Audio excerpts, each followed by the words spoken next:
Beleza?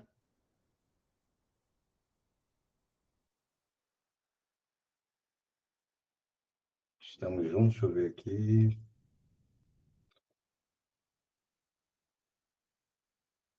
Tá, o chat está desativado. Agora foi. Show de bola. Vamos nessa. Dale concurseira. Sejam todos bem-vindos, sejam todas bem-vindas. Por aqui, professor Cláudio Feitosa, Direito Administrativo. Já na tela, e sim, estamos juntos no projeto Gabaritando Direito Administrativo no IB Concursos. Nossa derradeira aula com passa rápido, nossa última aula do projeto, hoje especialmente revisando os pontos mais importantes de todo o curso. No total, 8 a 9 aulas, porque nós tivemos já uma revisão que serviu no meio do curso, e agora a nossa revisão final, esse curso com a visão 360, passando por todos os tópicos mais importantes dos editais que saíram em 2025 e que estão para sair, evidentemente, todos em 2026. Eu já vou dar aqui meu boa noite, fazer a nossa chamada para saber quem está com a gente desde o início.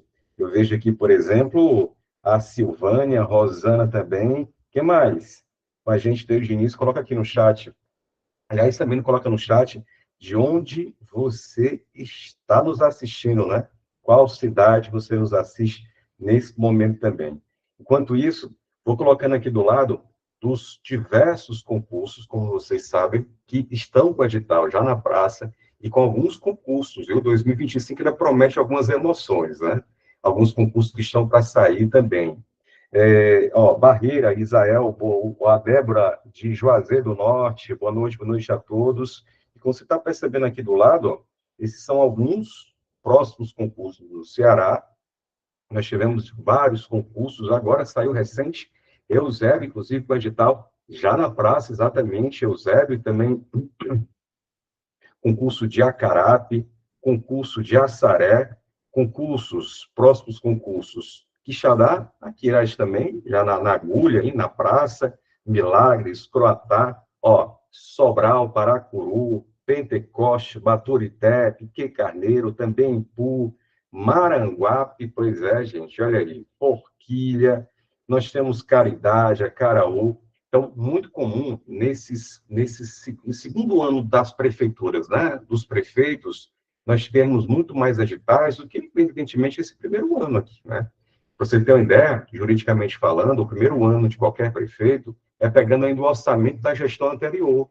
E quando tem um novo prefeito, aí pronto, é que nós temos menos concursos no primeiro ano, seja qual for o mandato, do que em qualquer outro momento. Então, no segundo ano, é que os concursos municipais tendem mesmo a serem divulgados, especialmente o concurso de Jati aí. Quero saber se tem alguém de Jati nos assistindo aqui.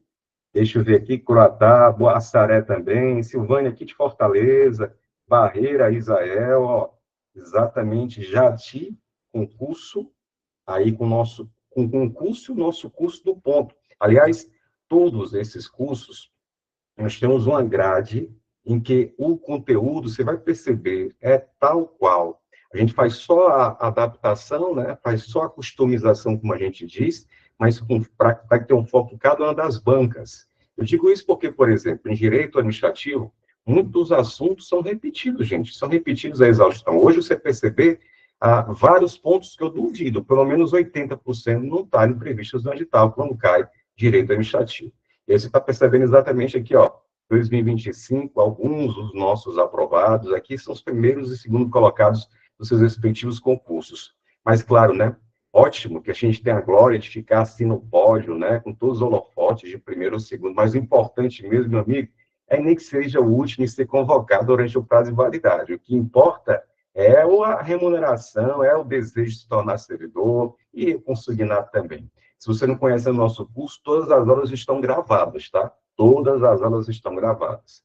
Além das aulas, você recebe também o nosso material com a teoria, material com as questões, e também, como bônus, o material que eu rabisco aqui durante a aula, eu também envio e é compartilhado com você, nosso futuro aluno, tá? Então, se você ainda não conhece o curso, se interessa em ainda turbinar a sua preparação de direito administrativo, acesse durante um ano, né?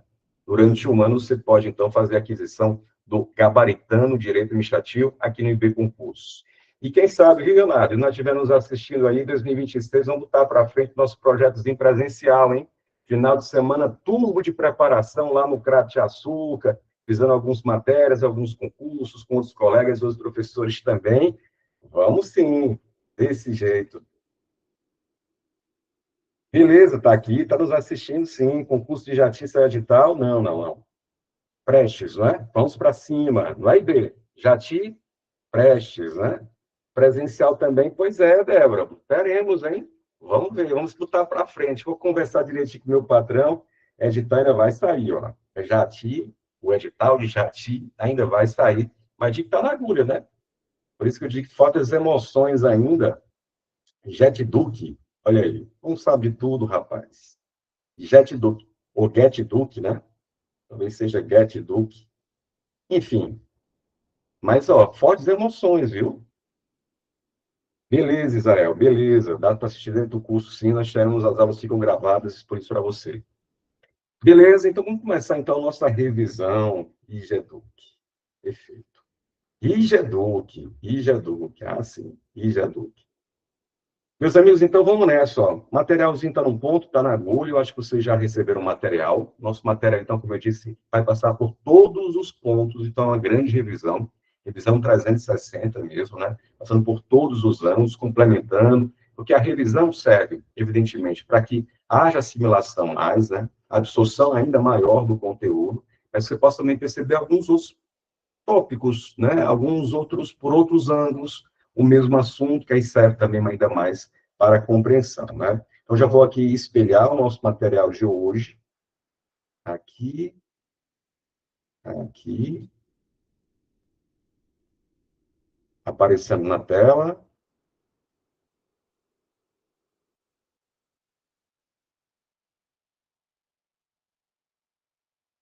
Muito bem, né? Exatamente. Já na tela, deixa eu só fazer aqui uma coisa. E aí, como é que tá para vocês? O Zoom tá bacana? Carolina Moura, joinha, joinha.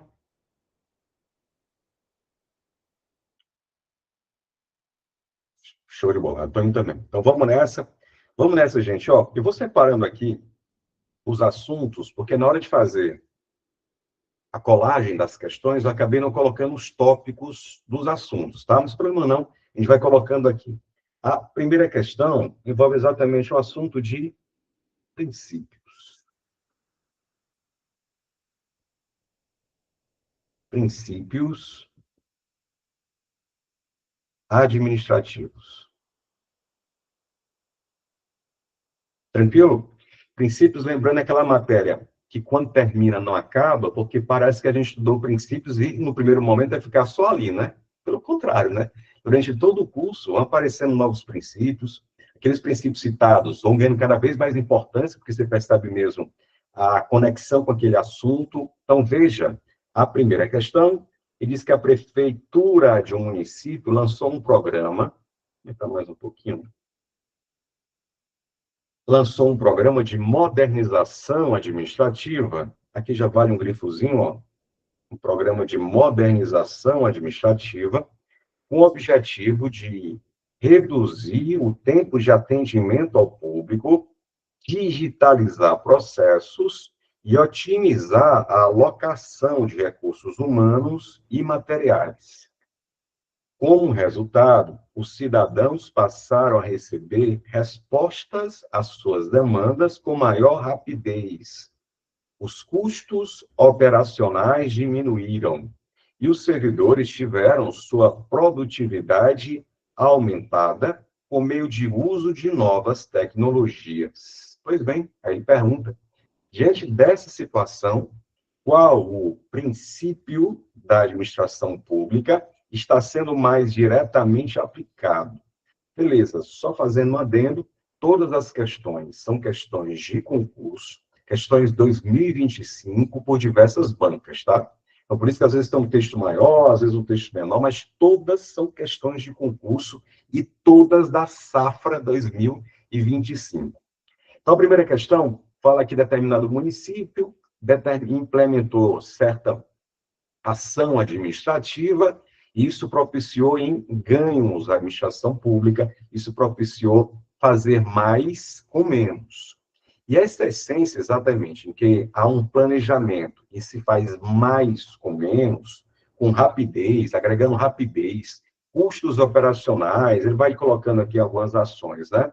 Não tenho dúvida, e fica a dica, nem olhe para os lados, olhe se na sua opção tem um princípio da eficiência e faz o gabarito sorrir, porque é o que está valendo.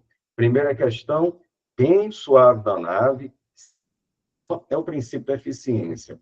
E veja que a banca aqui colocou exatamente no mnemônico, né, ou LIMP, exatamente aqueles 5 princípios previstos lá no artigo 37, caput da Constituição. Ô, Cláudio, como é que eu posso, então, resumir o princípio da eficiência? Eficiência na...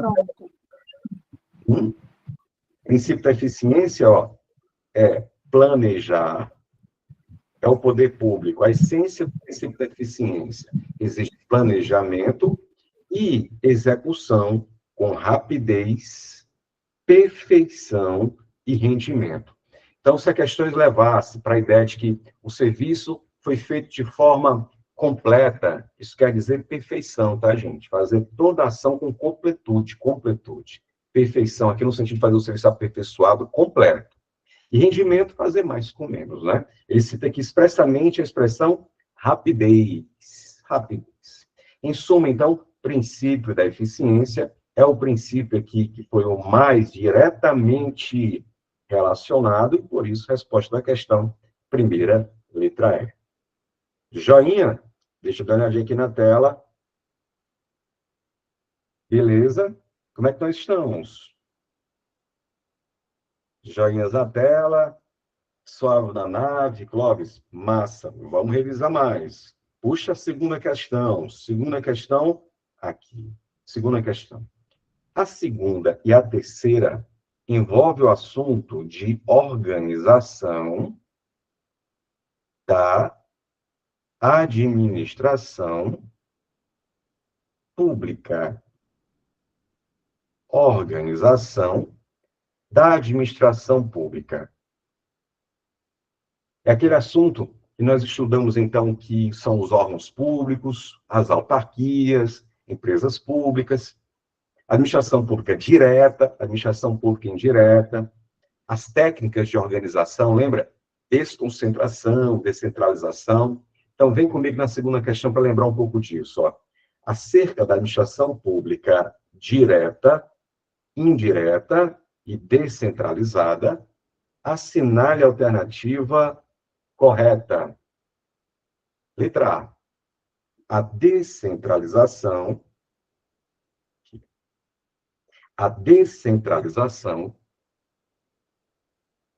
consiste na repartição de competências entre órgãos da administração pública. E aí você, aluno IB Concurso, já está lembrando, está associando que se eu falo de surgimento de órgãos, eu estou mencionando não a descentralização. Qual é a técnica? A técnica de surgimento de órgãos não é a descentralização, é a desconcentração. Se aqui tivesse, gente, desconcentração, aí sim nós estaríamos falando de surgimento de órgãos públicos. Lembra daquele macete, desconcentração, órgãos públicos, como são as secretarias, Secretaria de Saúde, Secretaria de Educação. Aí dentro da Secretaria de Saúde, por exemplo, tem outras divisões, né? Hospitais, postos de saúde. A maioria dos hospitais e postos de saúde dos municípios, a maioria deles são órgãos públicos. Mas o que é mais importante? Sempre que se falar de órgãos públicos, associe essa técnica, desconcentração e não descentralização. Combinado? Letra B. Administração pública indireta. Administração pública indireta é supervisionada pelo ministro de Estado competente. Será, hein? Logo, estou olhando aqui letra B. aquela história de hierarquia, não ter hierarquia. Estou em dúvida. Então, vamos para a letra C. A administração pública indireta, de novo ela, não engloba as autarquias e fundações. Aí ficou falso, muito falso, por quê? Porque você lembra que a administração pública direta e a administração pública indireta. A administração pública direta, ela é formada pelo o MUD. Olha, Cláudio, o que é o MUD? Municípios, União, Distrito Federal e Estados. E você lembra muito bem que entre esses sujeitos não há, entre município, com União, com Estado, não existe hierarquia entre esses entes, entre eles. Por incrível que pareça, né? Porque na prática parece ser outra coisa, mas não há hierarquia entre a União e o Estado do Ceará, ou entre o Estado do Ceará e o município de Jati, por exemplo. Não há hierarquia entre esses entes. Juridicamente falando, para fins de prova, a gente jura-se de pé junto. Combinado? Então, quem faz parte da administração pública direta é o MUD. Quem faz parte da administração pública indireta é a fundação, é a autarquia, é a sociedade de economia mista e a empresa pública. É o FASE, Fundação Pública, Autarquia, Sociedade de Economia Mista, Empresa Pública. E ele vai lembrar, entre a administração pública direta e a administração pública indireta, existe hierarquia? Não. Não há também hierarquia entre criadores e as suas próprias criaturas, digamos assim, não é? Não há hierarquia entre a administração pública direta e a administração pública indireta. O que é que existe? Existe uma chamada vinculação. Então, entre direta e indireta, o que existe é uma vinculação, tá? Explora um pouco mais já sobre isso. Letra D. As entidades da administração pública indireta, essas aqui, não possuem personalidade jurídica própria. Tá falso, né? Todos os sujeitos da administração indireta são pessoas jurídicas. Algumas, inclusive, pessoas jurídicas de direito público, outra pessoa jurídica de direito privado, mas todas são pessoas jurídicas. O que isso quer dizer? Vamos pegar aqui, por exemplo, a UFC, ó, uma espécie de autarquia federal. A União criou a UFC, que é uma espécie de autarquia. A autarquia, a UFC, quando assina um contrato com uma empresa, é ela, a UFC, que vai ser responsável se esse contrato for mal executado por ela mesma. Então, a empresa não vai acionar a União Federal, sabe? A empresa vai acionar a própria UFC. Por quê? Porque a UFC tem personalidade jurídica. Então, entre direta e indireta, existe uma vinculação. Vinculação. E essa, então, está falso aqui a letra B. E, como eu dizia, entre a administração pública direta e indireta, que existe uma vinculação. Aí, veja, essa vinculação, esse nome aqui, ó, ele também é chamado, olha esse card, não sei se eu apresentei ele na vez passada, ele também é chamado de princípio da, Nutella não, hein, Major? Princípio da tu, princípio da tutela, que também é conhecido como controle finalístico e também é conhecido como, ó, supervisão ministerial. Ou seja, bora gabaritar? Olha a resposta aqui na letra B. A administração indireta é supervisionada pelo ministro de Estado. Como é que eu posso chamar isso aqui? Entre direta e indireta, de vinculação ou supervisão, supervisão ministerial. Além, é claro, de tutela administrativa. Portanto, segunda questão, bora, gabarita comigo, letra B de bora passar. A resposta da administração indireta é supervisionada pelo ministro de Estado. E lembrando que os ministérios, eles estão aqui dentro, né? Ó, dentro da União Federal, as secretarias dentro dos municípios, dentro dos estados, beleza? Por isso, então, por exclusão, você também chegava lá, essa impressão que você chegava aqui logo cravando, segunda questão, certo, muito certo, que é a letra B, tá? Então, vinculação também chamaram por esses outros nomes, aí o card, só para você lembrar. Muito bem, muito bom. Eu vou de terceira questão, estou dando uma olhadinha aqui no chat. Acho que agora a tela está boa, né, Rosana? Só confere para mim. Beleza. Vou agora de 3. Questão 3. As sociedades de economia mista podem ser corretamente compreendidas como sendo... Coloca para mim no chat um exemplo de uma sociedade de economia mista. Só porque fica mais fácil, na hora de exemplificar, lembrar, a coisa vem com mais tranquilidade, né? Coloca para mim no chat um exemplo de uma sociedade de economia mista.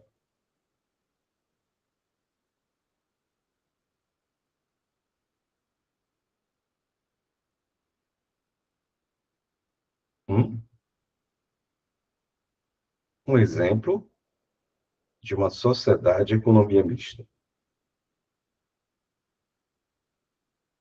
Banco do Brasil? Banco do Brasil.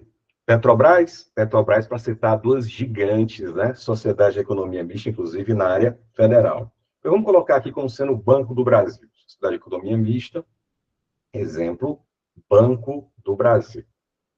Podem ser corretamente compreendidas como sendo sociedade de economia mista, como Banco do Brasil, como Petrobras, Companhia Docas e outras, são entidades em que o capital tem uma boa parte do poder público, diga-se a maioria do capital, uma parte do dinheiro, e também tem capital de particulares, de privados. Então, as sociedades de economia mista, elas são caracterizadas pela presença de capitais públicos e particulares. Isso, claro, vai repercutir na questão das decisões, né? As decisões cabem, na sua maioria, de votos ao poder público e, em sua minoria, aos particulares. Por isso, veja só, fazer diferente a 3. Por isso que eu posso tirar aqui, ó, de baixo para cima, eu posso tirar a letra E, né? Porque se uma sociedade de economia mista, ela diz aquelas cujo Estado é o único acionista. Não, toda sociedade de economia mista tem capitais de, digamos, empresários, sabe? De pessoas jurídicas empresários, de pessoas jurídicas de direito privado. A letra D diz a mesma coisa, ó. Aquelas que possuem capital, apenas capital público. Tá falso. Essas que são assim são as empresas públicas. As empresas públicas, diferentemente da sociedade de economia mista, por conta do capital envolvido, né? E as empresas públicas são dessas, como a Caixa Econômica Federal. Letra C, aquelas que possuem apenas capital privado. Aí também não, né, Major? Se faz parte da administração pública, então não tem como ter capital, não tem como ser só uma empresa privada propriamente dita. Pronto, estamos entre a letra A e a letra B. Terceira questão, 50% aqui de acerto, porque a gente vai tirando aqui, né, o que não funciona, o que não presta, pronto, 50% aqui de acerto para fazer toda a diferença na aprovação. E que lembra, como é que surgem as sociedades de economia mista? A letra A diz, aquelas que são criadas por lei específica ou aquelas cuja criação é autorizada por lei? E a resposta você vai encontrar no artigo 37, inciso 19 da Constituição Federal, e vai perceber que a lei autoriza a criação, no caso da sociedade de economia mista. A lei, então, digamos que o Estado do Ceará quer criar uma nova sociedade de economia mista. Não basta o governador mandar um projeto de lei e essa lei passar, não basta isso, não. É preciso que haja uma lei, mas depois é preciso fazer um registro dela, sabe? Essa sociedade de economia mista vai precisar ser registrada. Por isso que a lei não cria, ela autoriza a criação, para que depois haja o complemento, para que depois haja o registro. Por isso, gabarita comigo, ó, Letra B também, de bora passar. Terceira questão, letra B.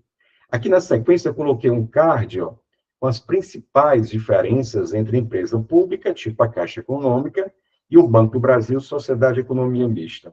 O que essa questão basicamente explorou foi isso aqui, ó, dessas diferenças, não é? Isso aqui.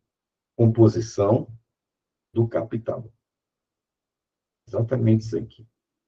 Composição do capital. Beleza? Então, já passamos por princípios administrativos, os sujeitos da administração pública, a organização da administração pública, para avançar um pouco mais e entrar aqui na quarta questão, que vai cobrar, sabe o quê?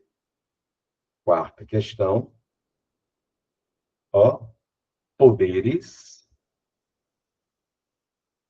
assunto da quadra, poderes administrativos. Poderes administrativos. Lembre que os poderes administrativos são aqueles instrumentos, são espécies de ferramentas, né, que você, servidor, vai ter para facilitar, como qualquer ferramenta, o exercício dessa atividade. Eu digo até melhor, simplesmente não é só facilitar, porque sem essas ferramentas você não consegue exercer suas atribuições. E quais são essas principais ferramentas, instrumentos, poderes? Poder hierárquico, poder disciplinar, poder regulamentar, poder de polícia, para citar os 4 sempre falados. Veja, então, a quarta questão que diz assim, ó, quarta, na tela, atenção, Amanda, gestora de determinada unidade de um órgão público, cometeu, o que a Amanda fez, ó, cometeu, realizou, praticou, né, atos de constrangimento em relação ao trabalho e à capacidade de Hugo. Amanda constrangeu o Hugo dentro da repartição pública, um dos servidores de sua equipe, a ele subordinado. Denunciada por Hugo, formou-se uma comissão que concluiu que Amanda praticou assédio moral em relação ao Hugo. Vixe, infelizmente, essa é uma circunstância que não acontece só no ambiente privado, tá? Isso acontece também, infelizmente, na área pública, porque nós temos aqui uma infração, inclusive, que pode ser mesmo além da administrativa. Mas vamos lá. O tipo de poder administrativo exercido pela comissão para apurar as irregularidades praticadas e aplicar uma sanção, a punição adequada, Amanda, foi qual poder administrativo? E aí? Quero sua resposta no chat. Qual é o poder administrativo que foi acionado, nesse caso, para poder punir a Amanda, que cometeu uma infração? Ele dizendo aqui a resposta. Que praticou uma infração contra um subordinado. Qual o poder administrativo? E aí eu vou dizer o seguinte. Questão falou de sanção e punição, né, que foi aplicada a alguém, e perguntar qual o poder administrativo que está por trás disso, você pode ficar entre dois. Entre esses dois aqui, ó. Falou de sanção e perguntou qual o poder administrativo que imediatamente dá suporte a isso, sabe?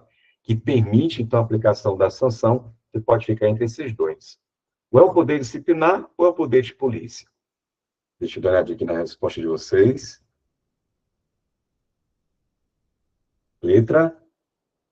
Aí. Letra A. Poder disciplinar. Mas por que mesmo, Clóvis? Porque havia um vínculo aqui, ó, entre ofensor e ofendido. E quando há uma relação de vínculo, como, por exemplo, entre servidores públicos, nem olhe para os lados também não, tá? Vai logo para o poder disciplinar. Eu sempre digo assim, poder disciplinar, alguns de nós pode sofrer. Já o poder de polícia, ele é muito mais gigantão. Qualquer um de nós, dentro do Estado, dentro do país, pode sofrer poder de polícia. Não precisa de vínculo algum. O poder disciplinar exige vínculo. O poder de polícia não exige vínculo. Vamos colocar aqui. O poder disciplinar, ele exige, para poder atuar, de vínculo. Precisa haver uma relação entre ofensor e ofendido, um vínculo específico, como o profissional. Então, se o poder público vai aplicar a sanção tem vínculo com o ofendido, com o que vai sofrer a sanção, nós temos, então, uma relação, um vínculo, e quem chega junto vai de poder disciplinar. Beleza? Muito bom, muito bem. Tem mais sobre poderes administrativos. Olha essa questão. Olha essa questão. Quinta, na tela, diz assim: o diretor de uma escola pública municipal decidiu, diretor de uma escola pública municipal decidiu, no exercício de suas atribuições, competências, você sabe, é o mesmo que atribuição, no exercício de suas atribuições.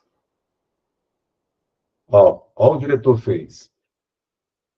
Transferiu, decidiu remover uma professora de sua unidade e transferi-la para uma escola mais distante. Sob o argumento, ele apresentou uma motivação, né?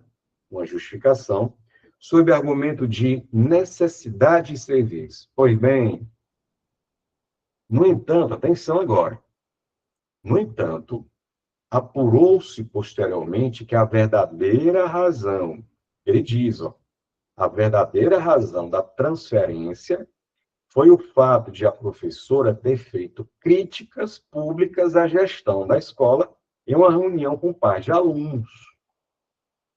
Nessa situação, o ato administrativo apresenta um vício, uma ilegalidade relacionada a...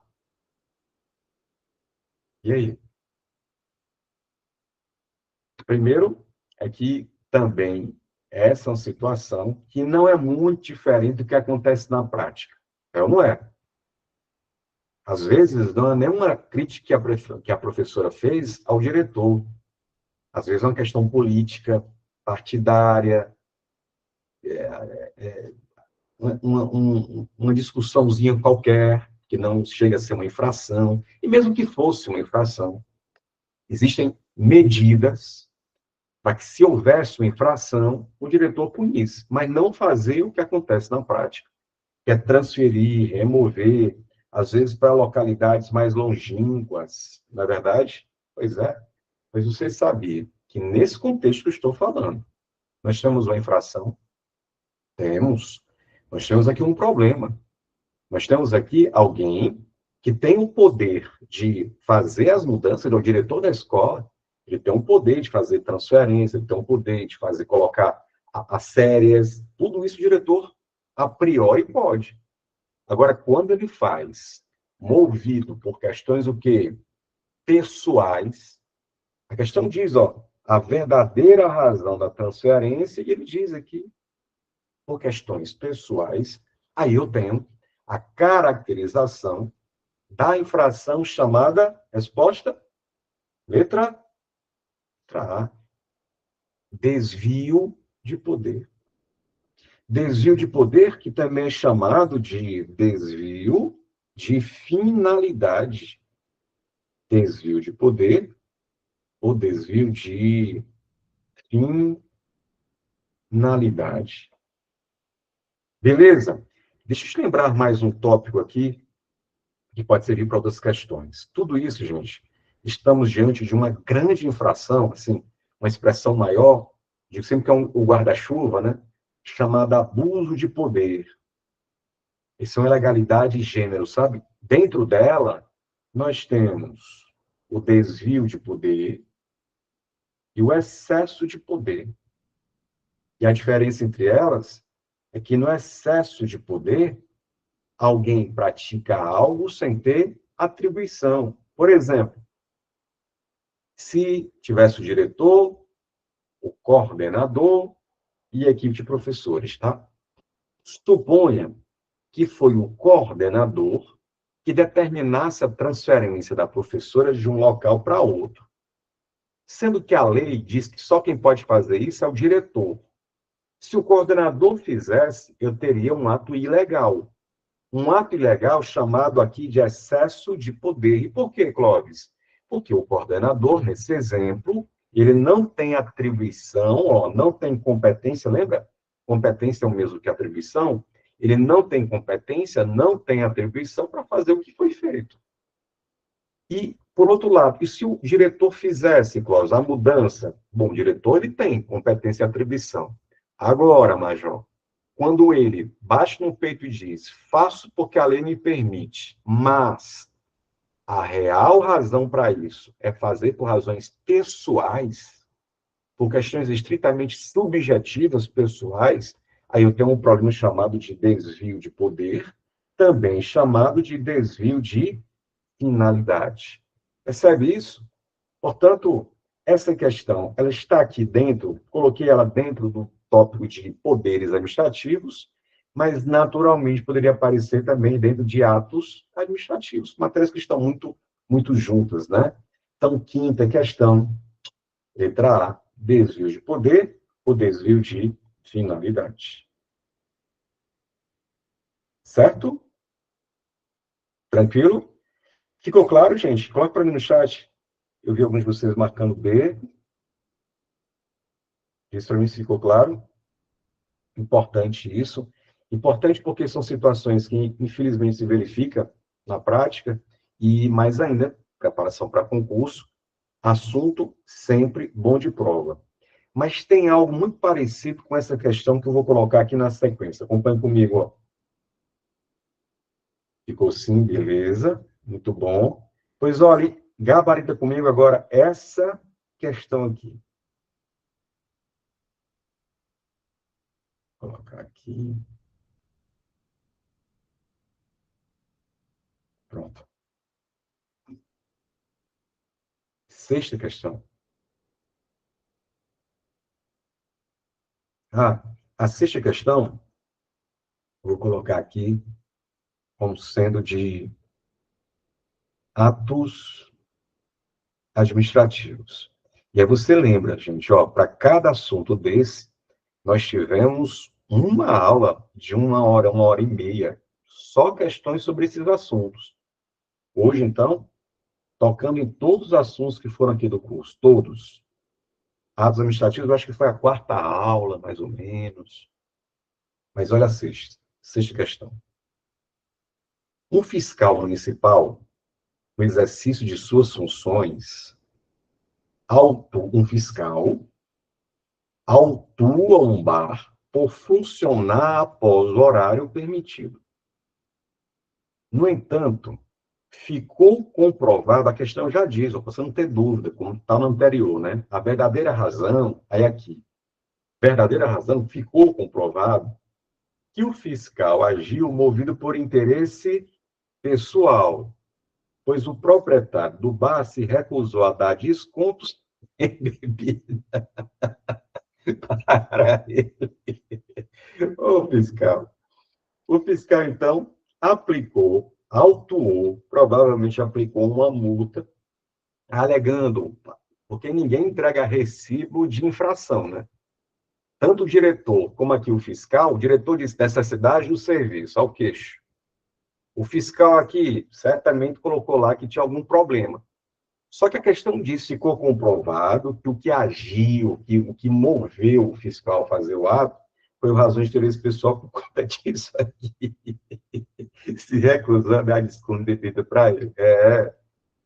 Considerando a situação comprovada, o ato administrativo praticado pelo fiscal é anulável devido à violação de qual requisito do ato administrativo.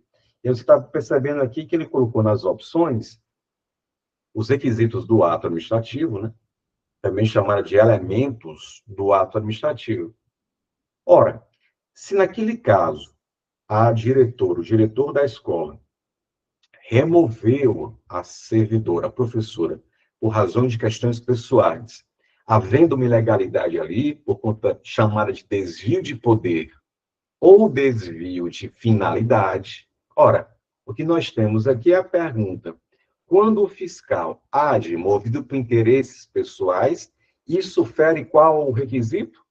Isso fere o requisito, a finalidade. Ah, Cláudio, então aqui eu também tenho um desvio de finalidade? Exatamente. Aqui nós temos um desvio. Por quê? Porque ele atingiu, ó, ele violou o requisito da finalidade. Quando viola o requisito da finalidade, eu tenho aquele desvio de poder, desvio de finalidade chamado. Então, gabarita comigo, sexta questão, letra D. E só para ficar claro, se ele violasse a competência, se, por exemplo, o fiscal aqui, um fiscal de, daqui um exemplo, um fiscal de trânsito, ele aplicar sua multa ao dono aqui do barzinho, ora, o fiscal de trânsito aplicando uma multa a um imóvel, ao dono de um bar, um imóvel, não pode. Se ele fizesse isso, ele praticaria um ato chamado, ó, excesso de poder, porque o fiscal de trânsito não tem atribuição para fazer isso. Beleza? Aí, quando eu tenho um fiscal que faz o que fez, pensando em interesses pessoais, é sinal, então, que a finalidade foi para o espaço. Essa situação aqui todinha é também uma espécie de desvio de poder. Desvio de poder. Beleza? Por falar em atos administrativos, não teria como deixar passar o assunto da questão 7, que é aquele assunto que quem fez prova agora domingo encontrou uma questão assim, sobre formas de extinguir determinado ato. Questão 7, bora avançar. Ainda sobre ato administrativo, claro. Questão 7, muito bem. Ó, quando um ato administrativo decorre de um vício, vício é o mesmo que ilegalidade, né? Um vício a respeito de sua legitimidade, legalidade, e for insana, essa é a palavra. Eu tenho um ato ilegal, um vício insanável, um vício insanável, será obrigatória a sua, e aí, diante de atos ilegais. Vamos aqui brincar de tirar as opções para ficar mais claro, né? Eu posso tirar aqui a avocação, que não é forma de extinção de ato. Posso tirar a revogação, porque revogação é forma de extinção de controle de atos legais, jamais de atos ilegais. Posso tirar a cassação também, e fica entre essas duas aqui. Convalidação ou anulação. Sétima questão, coloca aí no chat. Qual a sua resposta? Letra A ou letra D? Letra A ou letra D? Resposta? É? Aqui, letra D, anulação. Gente, a convalidação é forma de, não de extinguir, é de corrigir. É forma de correção. Se eu estou corrigindo é porque tem um problema, né? Então, vou ser redundante aqui, mas vou colocar correção de ato ilegal. Clóvis, então, é o gabarito da questão, só com detalhe, Major. Agora, ó, com vício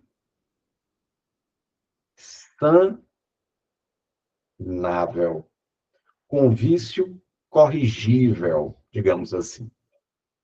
Se a questão falar de ilegalidade, vício, e falar insanável, pode vir para cá.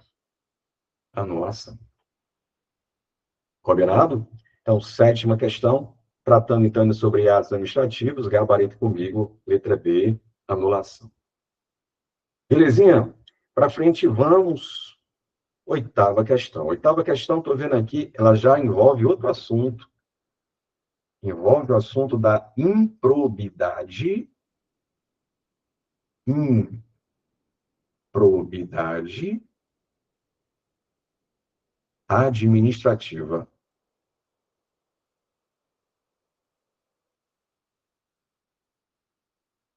A nossa LIA, Lei de Improbidade Administrativa, tá?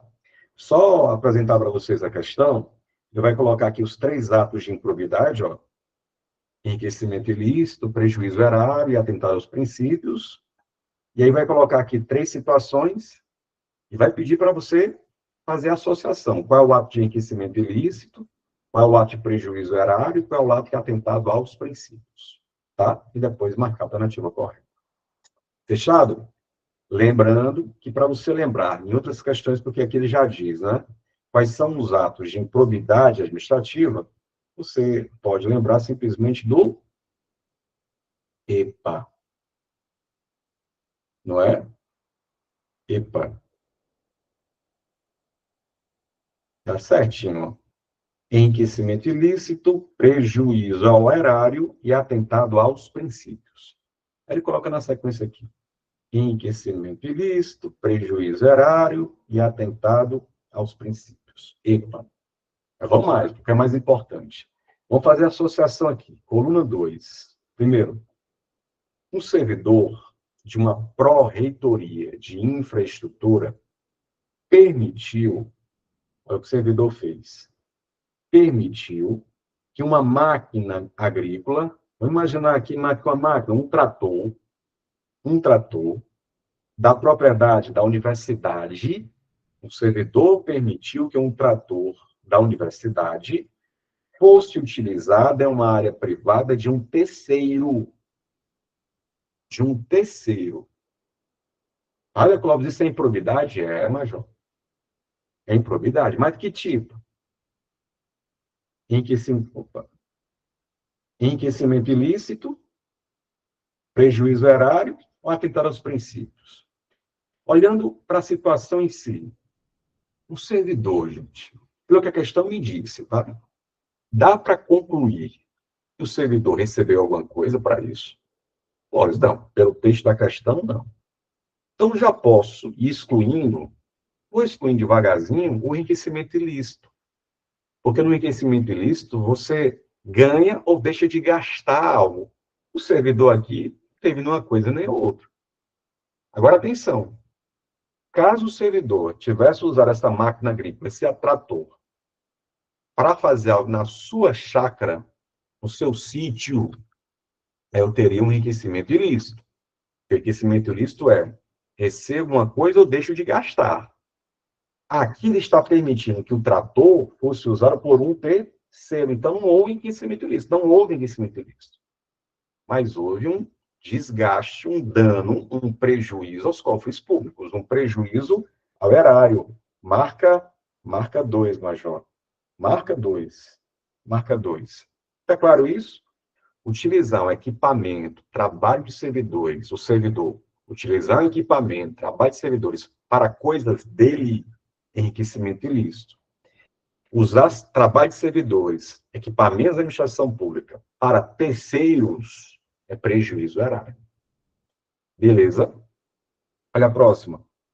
Um servidor de uma pró-reitoria de planejamento, um servidor, recebeu para sua esposa uma passagem aérea para participar de evento na Europa, em razão de ação que beneficiou terceiro em um processo licitatório.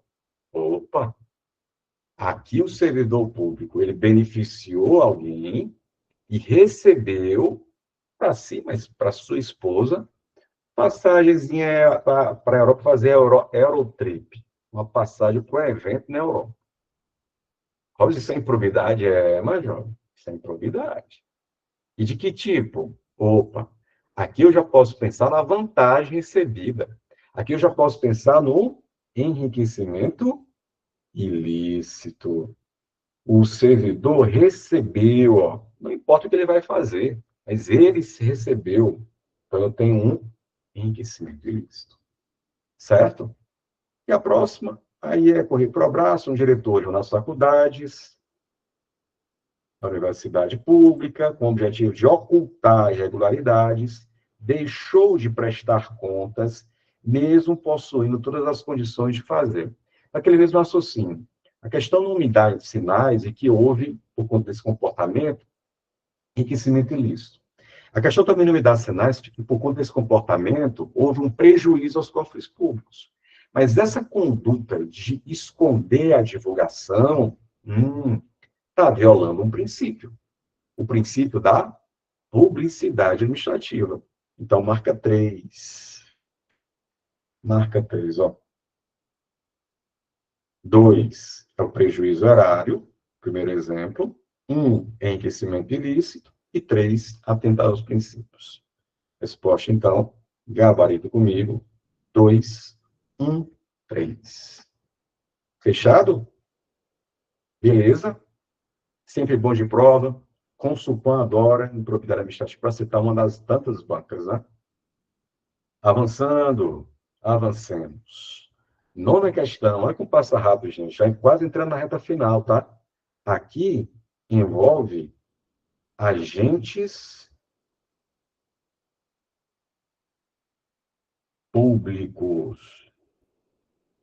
Aquela matéria que a gente estuda cargo, emprego, função, fala de concurso público, o que é estatutário, o que é seletista, o que é comissionado, o que é função de confiança, tudo a ver, inclusive, aqui com o assunto de improbidade administrativa.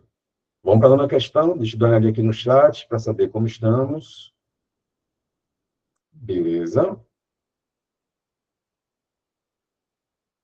Aqui. Vamos lá. Marca alternativa, atenção, Major, agora, ó. Marca alternativa incorreta. Olha, é impressionante quando você pega uma questão dessa para marcar falsa, para marcar exceção, para marcar incorreta. Independente da questão, claro, se a questão for difícil, mais chances, mas assim, proporcionalmente, a quantidade de erros que tem só por conta disso. Se a banca quer fazer já uma pegadinha, ela sabe que vai ter mais gente, proporcionalmente, errando a questão do que se fosse para marcar simplesmente a correta. E por que isso? Ora, razões simples. A gente foi formatada a vida todinha para marcar a correta. Para olhar ali e dizer qual é que está certo. Quando é para marcar incorreto, nosso cérebro meio que dá um bug, meio que passa despercebido. Então, sempre sugiro, na sua prova, quando for para marcar incorreto, pegue lá a sua caneta, uma caneta que você vai levar só para isso. Quando pedir para marcar em transmissão incorreta, aí pronto. Para você não perder o foco, incorreta, tá? E normalmente, ó, não é sempre, tá? Normalmente, quando é para marcar incorreta, a letra A é verdadeira. Pode observar, 80% das vezes, quando é para marcar incorreta, a letra A é verdadeira. Por quê? Porque o examinador, ele sabe que você vai marcar a correta, mesmo que o comando seja outro. Pode observar, pode observar. Nona letra A diz, marca alternativa incorreta. A investidura em cargo ou emprego público depende, a investidura, deixa eu apagar um pouquinho aqui, ele fez tanto que está pegando aqui. Pronto. A investidura em cargo e emprego público depende de aprovação prévia em concurso público. Para alguém ocupar um emprego público, ou, por exemplo, um empregado no Banco do Brasil, para alguém ocupar um cargo público, cargo do TJCE, para quem ocupa cargo, emprego, precisa de concurso de provas ou provas e títulos, de acordo com a natureza e complexidade do cargo. Mas sempre precisa de concurso? Macho. Nem a Constituição diz isso. Ressalvadas as nomeações para cargo em comissão, declarado em lei de livre nomeação e exoneração. A letra A, portanto, está correto o que ela disse, por isso não marca a letra A. Concurso público é mesmo a porta de entrada para alguém ocupar um emprego público, é a porta de entrada para alguém ocupar um cargo, salvo o cargo em comissão. Porque o cargo em comissão, ele é de livre nomeação, não precisa de concurso público. E qual é o nome do cargo que precisa de concurso público? O nome desse cargo público é o cargo efetivo. Cargo efetivo é o cargo que exige o concurso público. Então, está dito a letra A, está de boa, está valendo. Vamos para a próxima. Letra B. As funções de confiança, exercidas exclusivamente por servidores ocupantes de cargo efetivo, cargo de concurso, e os cargos em comissão a serem preenchidos por servidores de carreira, nos casos, condições e percentuais mínimos previstos em lei, destinam-se às atribuições de direção, chefia e assessoramento. Que está dito na letra B, está certo ou está errado? Primeiro, vamos lembrar, para que serve função de confiança? Ou melhor, para que serve cargo em comissão? Para quê? Para chefia, direção e assessoria. Para que serve função de confiança? Chefia, direção e assessoria. Ou seja, cargo em comissão e função de confiança, neles nós temos os mesmos perfis, a mesma natureza de atribuições. Ué, pois então são iguais? Não. Nós temos semelhanças, mas não são iguais. Não são iguais, olha esse card, diferenças. Porque o cargo em comissão pode ser ocupado, quem tem o poder de nomear alguém para o cargo em comissão, pode nomear alguém que já é concursado ou alguém que não é concursado. Aí vem para cá, quer não ocupar aqui o cargo? Aquela conversa toda. Já a função de confiança, olha a expressão, gente. Exclusivamente de quem? De quem é concursado, ocupando de cargos efetivos. Então, a grande diferença entre cargo e comissão em função de confiança é o personagem. Cargo em comissão pode ser alguém de dentro, pode ser alguém de fora. Função de confiança tem que ser alguém de dentro. Tem que ser alguém concursado. Você, futuro concursado, então, ocupante de cargo efetivo, você pode ser indicado tanto para um cargo comissionado como para uma função de confiança. Mas sabe aquele seu vizinho chato e não faz concurso, não quer saber de concurso, e se ele um dia for chefe, certeza que ele vai ser o quê? Um cargo em comissão, porque cargo em comissão é desses. Permite qualquer pessoa, de dentro ou de fora. Beleza? Então, o que está dito na letra B, tá certo. Acompanhe comigo de novo. As funções de confiança, exclusivamente ocupadas por cargo efetivo, e os cargos em comissão a serem preenchidos por servidores de carreira, que são servidores concursados, nos casos e condições e percentuais mínimos. Então, eu tenho uma quantidade de concursados num cargo comissionado, mas uma outra quantidade de não concursados. Percebe? E os dois casos servem para atribuições de direção, chefia e assessoramento. Então, o que está dito na letra B está certo, muito certo. Está valendo demais. Boa questão, hein? Letra C.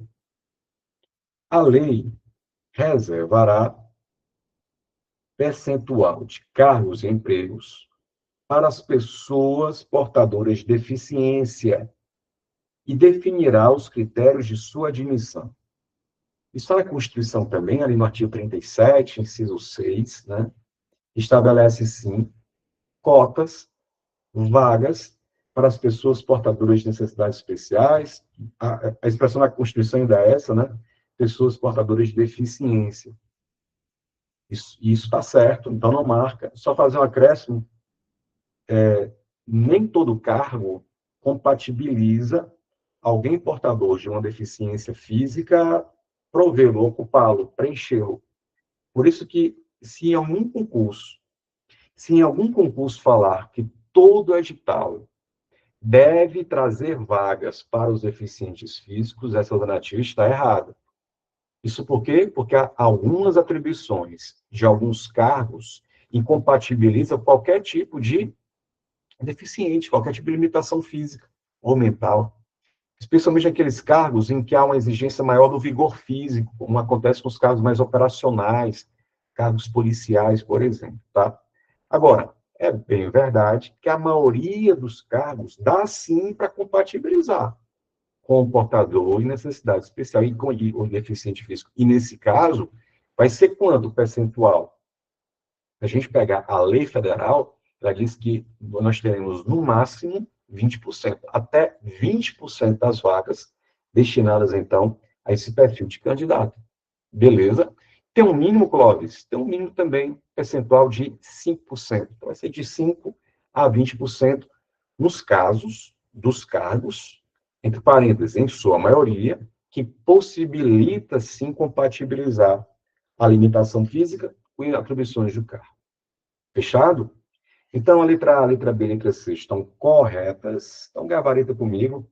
Letra D é a alternativa. E diz: os cargos, empregos e funções públicas são acessíveis aos brasileiros que preenchem os requisitos estabelecidos em lei, só que ele diz, olha, mas nunca aos estrangeiros. Como não, né?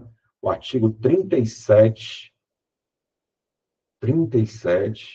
inciso 1 da Constituição Federal, permite, para dar acessibilidade aqui no sentido de quem pode ocupar, quem pode acessar cargos, empregos e funções. E é possível, a possibilidade ela é qualquer brasileiro e aos estrangeiros na forma prevista em lei. Então, as leis cuidarão em dizer quais são os cargos que podem, empregos e funções que podem ser ocupados por estrangeiros. Por exemplo, vamos pegar o Estatuto Federal, Lei 8.112, só um exemplo. Ela permite lá que professores, técnicos e cientistas possam ser ocupados por estrangeiros, pelo alemão, alemão, pelo argentino, argentino, pois é, pelo americano, americano, professores, técnicos e cientistas, nas instituições de ensino e pesquisa. Então, nas universidades, por exemplo, tem lá um concurso para cientista de química, nível master, alguma coisa do tipo. Aí tem lá um francês inscrito. Ele não é naturalizado, tá? É francês mesmo. E passou. Vai poder assumir? Vai. Porque, para esses casos, há uma legislação que permite preenchimento do cargo. A Constituição diz estrangeiros nos casos previstos em lei, e a legislação cuida em decifrar que situações são essas. Tranquilo? Por isso, então, nossa questão de agentes públicos, questão 9, a falsa, fake resposta, letra D. Joia? Aqui, pegadinha, sim, feita nas labaredas, né? Beleza, Antônio? Tranquilo, gente? Deixa os joinhas na tela para a gente seguir, se estiver tranquilo mesmo, ou mande suas perguntas antes de entrar no nosso último assunto.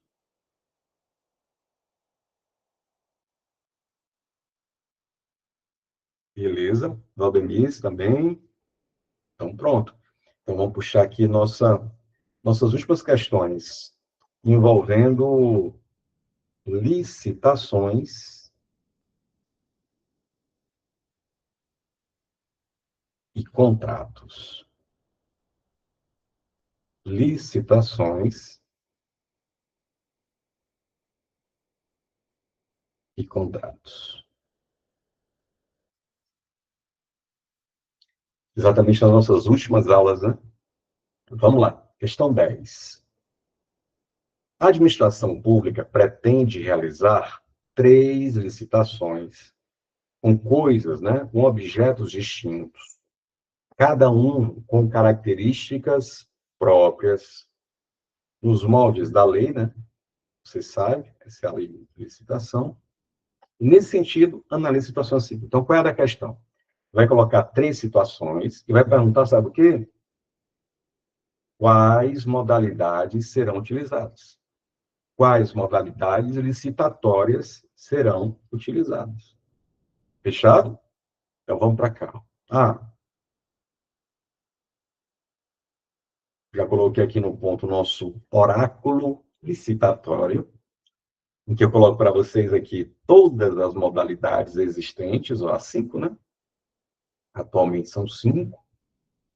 Eu coloco aqui exatamente aqui, ó, objetivo, objeto, serve para que coisa, de cada uma delas, ó.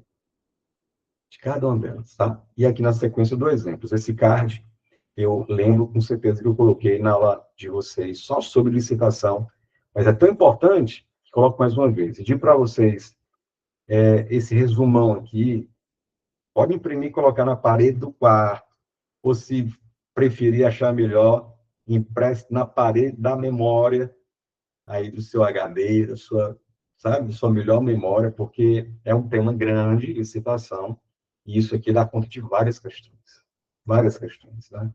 Mas vamos lá. Situação 1. Situação 1. Um órgão público, um órgão municipal, deseja contratar empresa especializada. Opa, dúvidas? Temos dúvidas? Amanda?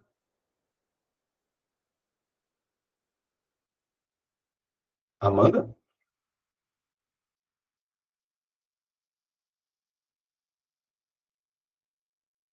É antiga, atual, estou nessa. Caio, com certeza, a nova, atual, tá?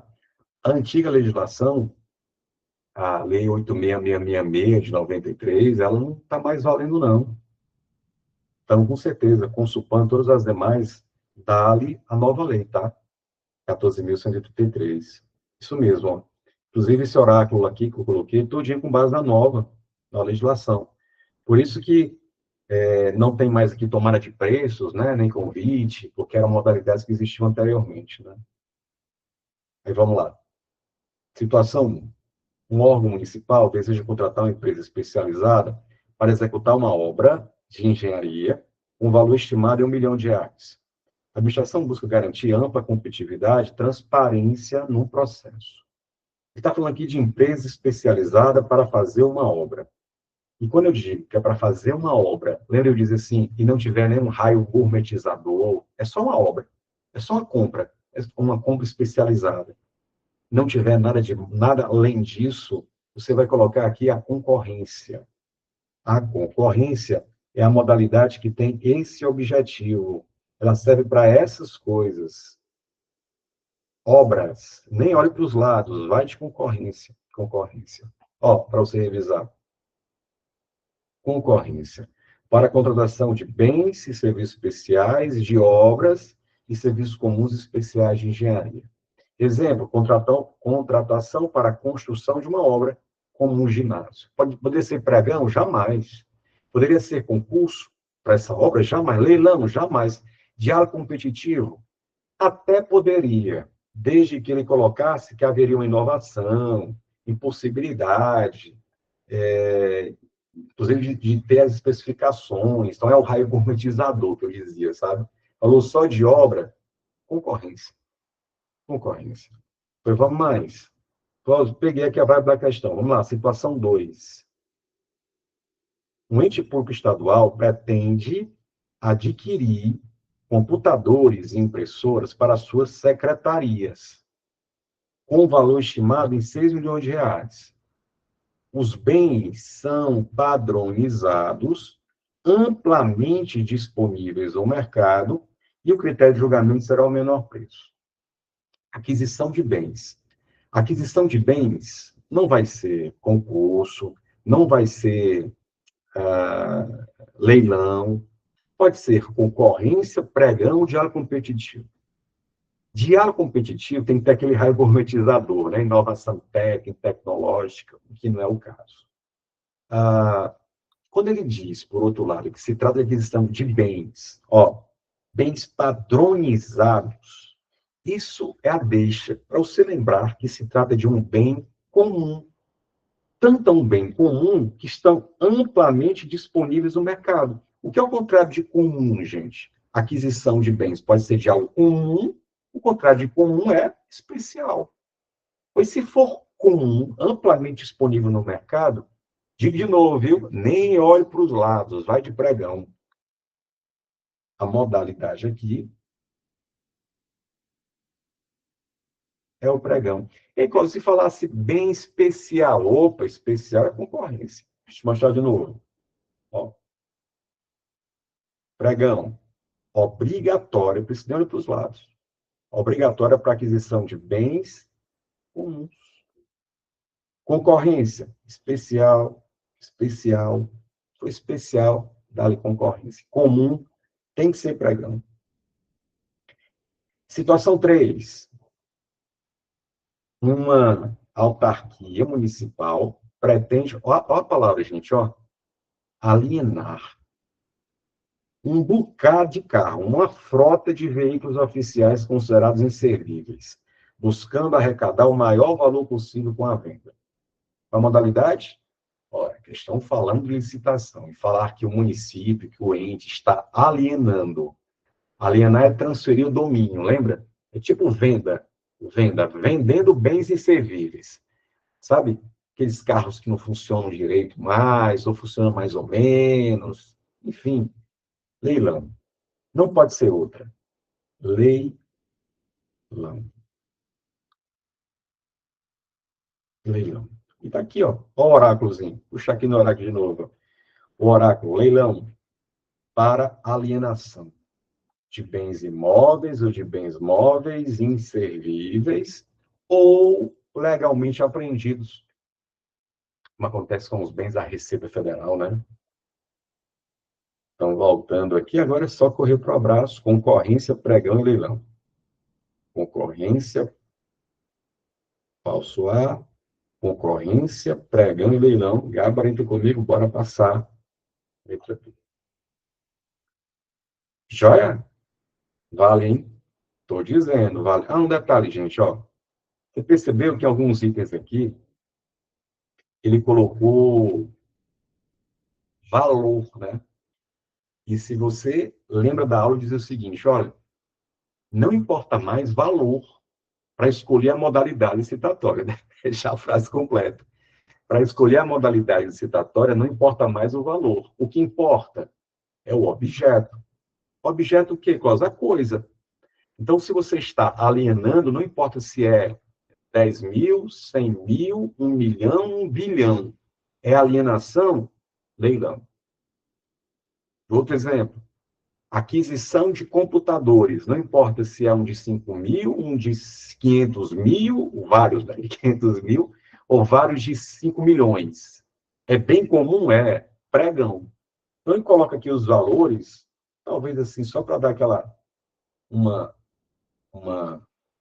embaçada, sabe? Isso não importa para resolver a questão, essa e nenhuma outra. As modalidades atualmente, diferentemente da Lei 8.666, as modalidades atuais, ó, nenhuma delas diz a partir de um valor X. Não, o que importa é o objeto. Combinado? Vamos mais. Vamos para mais. 11. Ainda sobre o assunto é grande mesmo, licitação em contratos, né? Assinar a alternativa correta, considerando as fases da licitação. Fases da licitação. Muito bem. Letra A. Antes de falar dos itens, só para te lembrar, essas são as fases da licitação. Assim fica, parece ser maior do que o que é verdadeiro, né? Deixa eu diminuir aqui, depois aumente de novo. Ó. Opa. Essas são as fases da licitação. Lembra PEP e JH no RH, né? Aquele mnemônicozinho. PEP e JH foram para o RH, no RH. PEP e JH no RH. Preparatória, edital, propostas, julgamento, habilitação, recurso e homologação. Vixe, Cláudio, eu nem peguei. Pois melhor, Major. É esse o sentido do CARD, ó. Vamos de novo? Preparatória, quando tu prepara lá, quer dizer, prepara o futuro edital, ele identifica o que precisa, o que carece, o que necessita, a quantidade de equipamentos, a quantidade de veículos, a quantidade de farda escolar, tudo isso é preparatório. Depois que ele identifica o que precisa, aí ele divulga as regras do jogo, da disputa, da competição, da futura contratação. E se tem contratação, tem dinheiro. Se tem dinheiro, tem interessados. Se tem interessados, vários possíveis interessados. Eles lerão o edital e apresentarão as suas propostas na data marcada no edital. Propostas entregues, vamos agora julgá-las, saber quem tem a melhor proposta. Fase do julgamento. É a fase do fight, a fase da arena, é a briga propriamente dita para saber quem tem a melhor proposta. Quem tiver a melhor proposta, ó, vai ter contratozinho com o poder público. Terminada a fase do julgamento, beleza, ganhou a empresa XX. Eu não sei quem é essa empresa, eu não sei de onde ela veio, eu não sei quem é essa empresa. Por isso que é importante saber se essa empresa é honesta ou tem sinais de honestidade. Se é uma empresa idônea, por isso eu vou exigir dela certidões, documentos, que demonstrem se ela tem ou não idoneidade, sabe? E essa é a fase da habilitação, em que eu vou analisar os documentos dessa empresa. Ela os possuindo é um sinal muito bom que é uma empresa que parece ser honesta. Habilitação para isso. Aí tem aquela fase, fale agora, o cara se para frente, as que perderam podem então argumentar, eu perdi por conta disso, a proposta dele não se sustenta, a documentação que apresentou está vencida, aquela história toda na fase recursal, e superado o recurso, julgado os recursos, em que o poder público vai dizer se quem está recorrendo tem ou não razão, se não tiver razão, última fase, homologação, carimba, que é top, né? Aquele momento, então, que o chefão, autoridade superior, vai analisar tudo que nós, servidores, fizemos para saber se está tudo ok. E se estiver tudo ok, carimba, que é top. Isso é a homologação. Então, um resumão aqui, só para você lembrar um pouquinho sobre as fases da licitação. Lembrando de um detalhe, existe uma fase aqui que pode... Então, PEP e JH no RH, né? Tem uma fase aqui, PEP, aqui, J, H, no RH. Tem uma fase aqui que pode mudar de posição, que pode sair no local normal e natural dela e ser colocada em uma outra posição. Que fase é essa? Quem lembra? É a fase da habilitação. Lembrando que, para que isso aconteça, é preciso que o edital estabeleça isso, né? Porque eu, participante da licitação, eu estou esperando que a habilitação seja aqui, porque normalmente ela é. Mas, teoricamente, é possível, se o edital mencionar, que a fase de análise dos documentos seja logo aqui, ó. Seja logo aqui. Logo depois do edital. Tá? Digo isso porque vai ser importante para resolver e gabaritar a questão. Voltemos. Agora, deixa eu aumentar aqui. Aqui.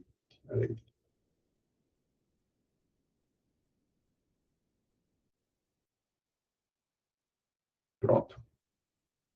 Vamos lá.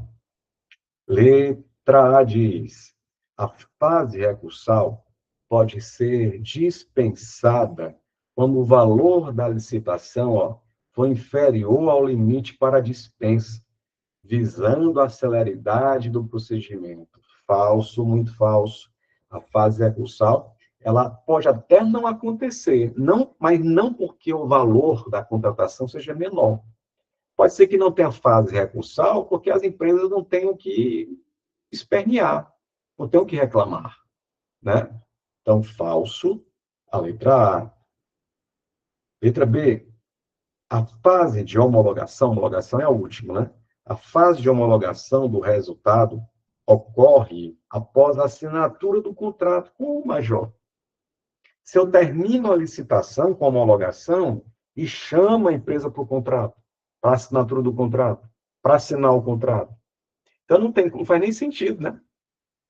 Não faz nem sentido. Como é que eu vou casar antes e depois noivar? Não faz sentido. Falso, a letra B. Letra C, a fase preparatória é opcional. É não, viu? Todas as fases aqui, elas ocorrerão, tenderão a acontecer nessa sequência, inclusive.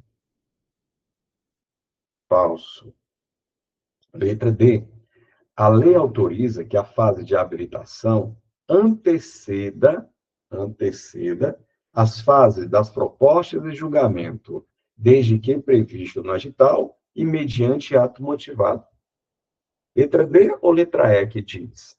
A fase da habilitação tem como objetivo verificar a regularidade fiscal, que é isso, a empresa está em dia com os tributos, e a qualificação técnica, saber se a empresa sabe analisar se a empresa sabe fazer o que se propõe, sendo realizada sempre antes do julgamento.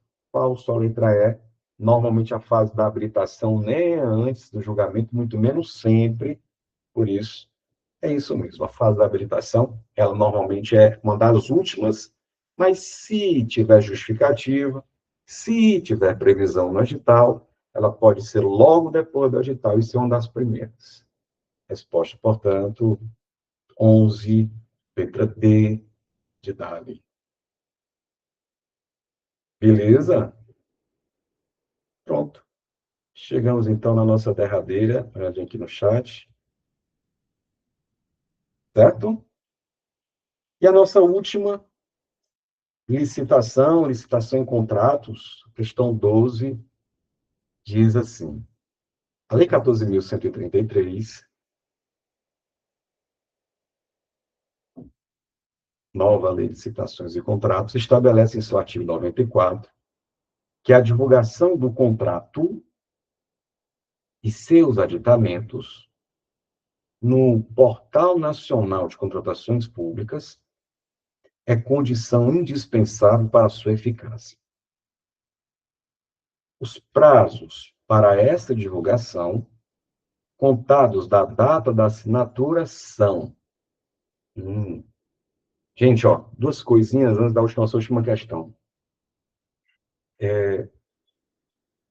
O poder público, ele assina o contrato, mas ele não começa a valer quando assina. A assinatura do contrato é uma condição de validade do contrato, mas ele só começa a valer quando ele for divulgado. E divulgado onde, hein, Clóvis? Nesse portal aqui, nesse site. Portal Nacional de Contratações Públicas. PNCP. Veja que essa não é uma obrigação só para a União Federal. Para os estados, para os municípios. Então, imagine, gente, que esse PNCP, ele recebe todo dia, algumas vezes por hora, várias vezes por hora, vários editais de municípios, de estados, de repartições, de autarquias, e lá fica tudo concentrado. Onde eu quero chegar para a gente fazer a questão é que, se você quer consultar determinado contrato feito na sua cidade, da sua cidade, dá uma checadinha no PNCP e coloca lá. Secretaria de Saúde, município X, está lá.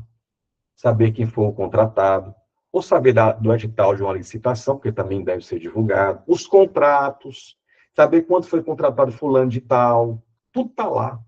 Tudo está lá. Então, qualquer pessoa pode ter acesso a esses dados. Você cadastrar nada, você cadastrar nada. E, por tabela, vira uma fonte de estudo também, porque está tudo lá para ser visualizado. Imagine, gente, como era isso antes da internet, como era isso ali no começo, nem tanto tempo assim, né? Ali em 2005, 2006, quando a internet estava se arrastando ainda, e era tudo mesmo papel, um diário oficial. Imagine para ter acesso às coisas. Agora, voltando. Então, o contrato foi assinado e não começa a valer. Começa a valer quando? Quando for divulgado. Onde? Nesse portal, nesse site. Portal Nacional de Contratações Públicas. Aí, a lei estabelece prazos para isso. Olha o CART.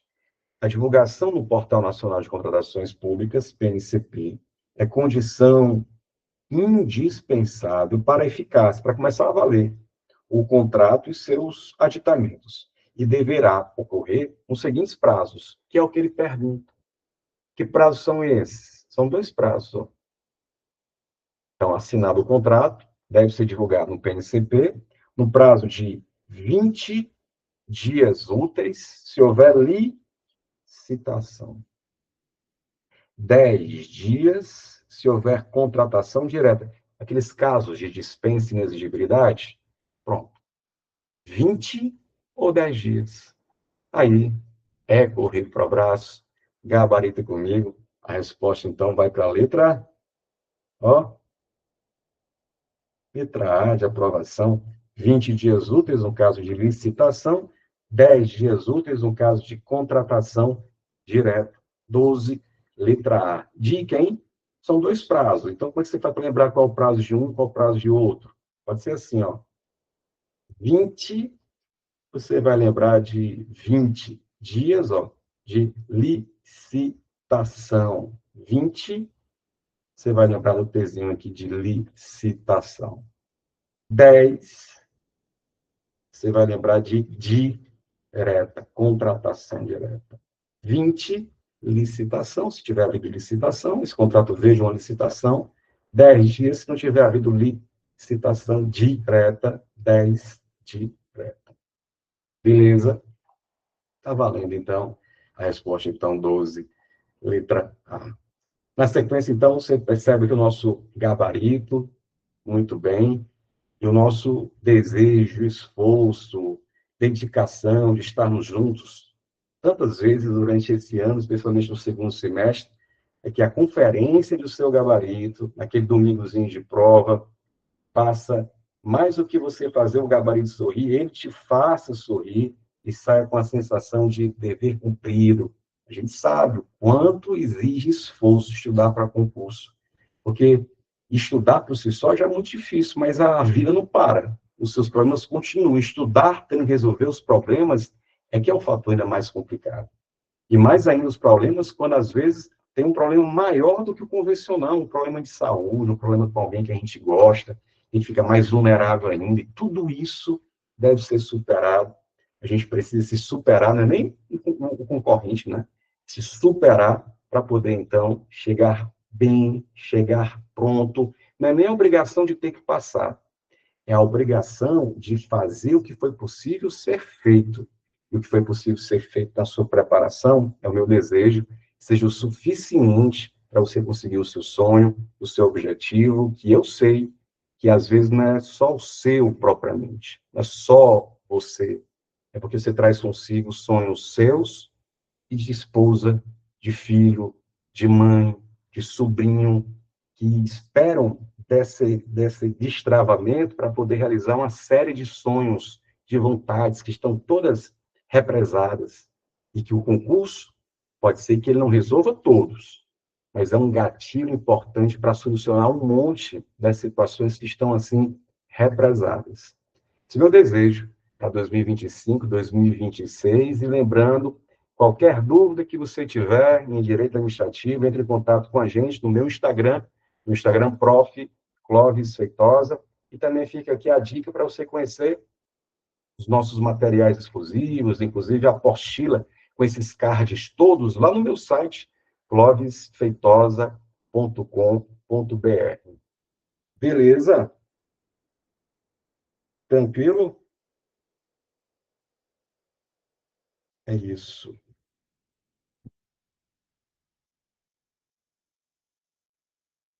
Caríssimos, meus amigos, então era isso que eu queria destacar. Queria então mandar aquele abraço forte para você que foi aluno gabaritando durante esses 3, 4 meses de preparação e para você que deseja se tornar nosso aluno, está valendo, as aulas estão todas postas, estão todas gravadas, materiais de teoria, materiais com questões, os slides, inclusive, esse último já vou salvar aqui e enviar para o grupo para ser compartilhado com todos vocês.